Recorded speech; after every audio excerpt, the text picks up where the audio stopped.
Hey everyone, hope everyone's having a good day. I woke up kind of bewildered,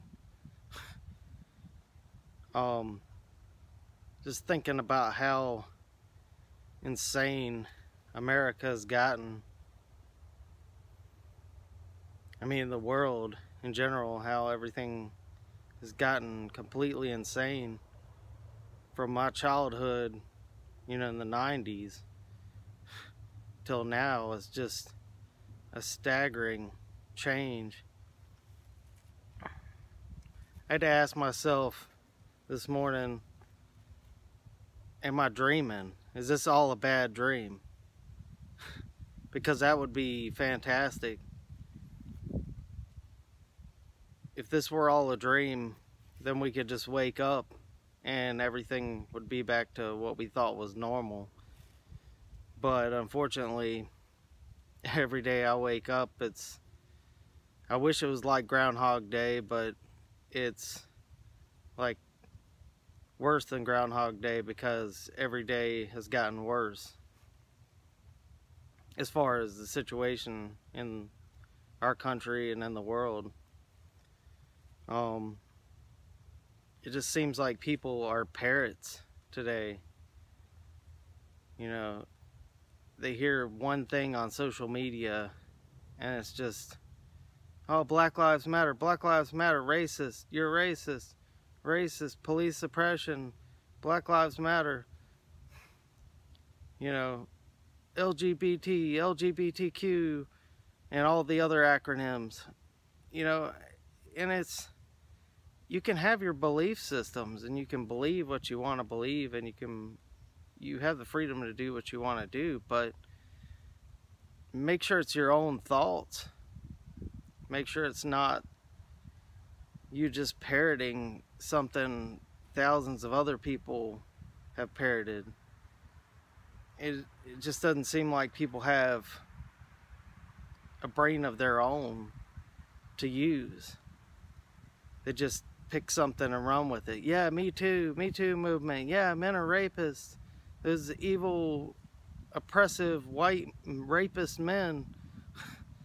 And me as a white male, I didn't check a box when I was born and say, hey, yeah, I want to be a white male. I want to be a racist. I want to be a rapist. I want to be a creep. I mean, that inherently, you're lifting yourself, or you're making yourself out to be a victim and making other people the bad guy instead of looking at what the real problem is. I mean, people are evil. There's a lot of evil things that go on, but that doesn't mean an entire group of people, an entire race, an entire religion, an entire belief system doesn't mean that they're inherently evil just because of one or two or even 1,000 bad people. So we need to use our brains and judge people on an individual basis and stop labeling people on a mass. And I put this all back to my childhood when the divorce rates were really skyrocketing, and people were raised by women. I was around women all the time. I was fortunate enough to have my father around, but a lot of people were raised by women, and they seem to have adopted a complete female mindset, which is okay. We need a balance, a yin and a yang. We need emotional strength and we need physical strength. We need the ability to control our emotions and we need the ability to feel emotions. So, but it seems like society today has become completely run on emotions. There's no logic, cold, hard facts, reason. It's just emotions. Like, everyone's become an emotional wreck. You know, just because you feel like you're oppressed doesn't truly mean you're oppressed. You know, look around. You know, when you say I'm privileged as a white man, well, even if you're a black man, you might be privileged in something. Even if you're a woman, you might be privileged in something. If you're homosexual, you might be privileged in something. Everybody has advantages and disadvantages. But to just look at somebody and say, you're privileged, without knowing, you know, how I live, what I have, you know, what was given to me. And I think that's coming from a give me privileged people in general. You know, that's the topic that I thought about. You know, I was reading this morning. It's actually really hard to find, but it's basically the cycle of freedom and oppression. And from what I read, you know, we go from bondage to moral certainty, and then from moral certainty or certitude to courage, and we go from courage to liberty. Then we go from liberty to abundance, because you're free and free market, money systems are good. We go from abundance to selfishness. And I think this happened, well, let me go back. I think the liberty to abundance was, you know, after World War II, you know, rebuild after World War II, the baby boomers in the 50s was, you know, liberty and abundance. And then because all these people were privileged to have abundance, they grew up in it, they went from abundance to selfishness in the 60s and 70s. And then selfishness erodes into complacency. And I think that happened between the, you know, 70s and 80s. And then complacency to apathy. And this was where my brother's generation and my generation came in.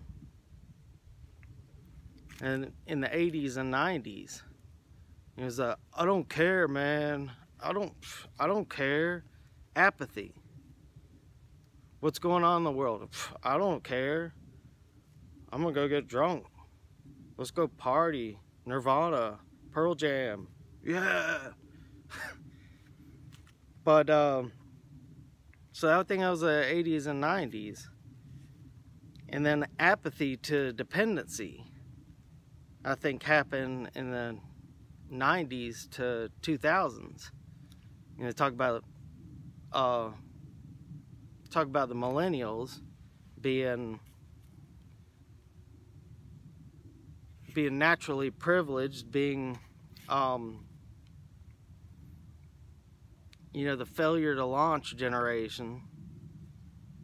But I think it happened in the 90s and 2000s, where people just, you know, they went from apathy to just complete dependency on other people for validation, dependency on the government, dependency for resources. You know, they don't know how to hunt, they don't know how to build a fire, they don't know how to survive in a wilderness scenario. They don't even know how to make or grow their own food. They just go to the store. You know, their water's pumped in by the city. They don't have to dig wells. They don't have to go down to the stream. So, and unfortunately, and I don't know when this is going to happen, but the last step is dependency to bondage. And I'm really worried, because I have a son, and he's 4 years old, and you know, it's scary, because I don't know when that bondage is coming, but it's not going to be very long before we before one of our generations sees bondage. You know, and years ago I had seen another cycle of freedom, which is enslavement, revolution, freedom, oppression, and then back to enslavement. So we need to really gauge of whether we're headed towards bondage and enslavement. I would dare say that we're in the phases of enslavement and bondage as it is. You know, we're losing our freedoms left and right. Our Constitution is being kind of whittled away, and you know, it's like the frog in the pot. You would notice if your freedoms are gone overnight, but you know, they've brainwashed the youth and the school systems to not even know what their freedoms are. And if you don't know what your freedoms are, you're gonna lose them, because you never knew what you had to begin with. And I just think this whole, you know, women against men, black against white, white against Latinos, you know, illegal immigration, Trump, just all of this shit doesn't matter. It really doesn't. We need to look at ourselves as a people. We need to come together, because it's the old divide and conquer strategy.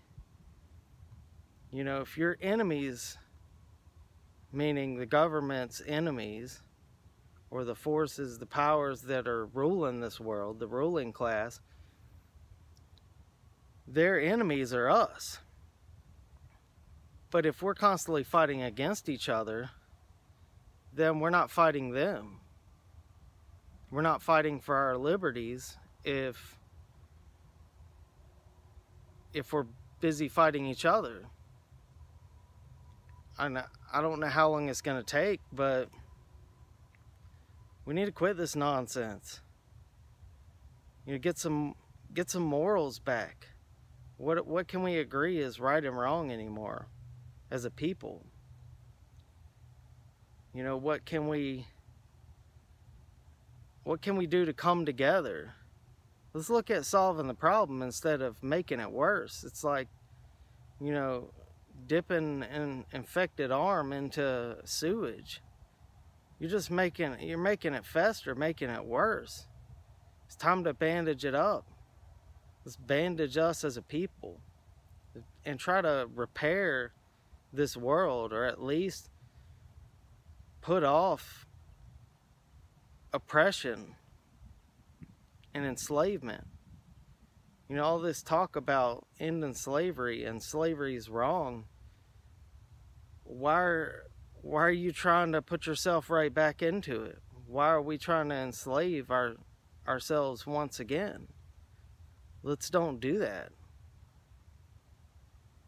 Let's just have love and peace with each other and solve real problems like hunger and violence.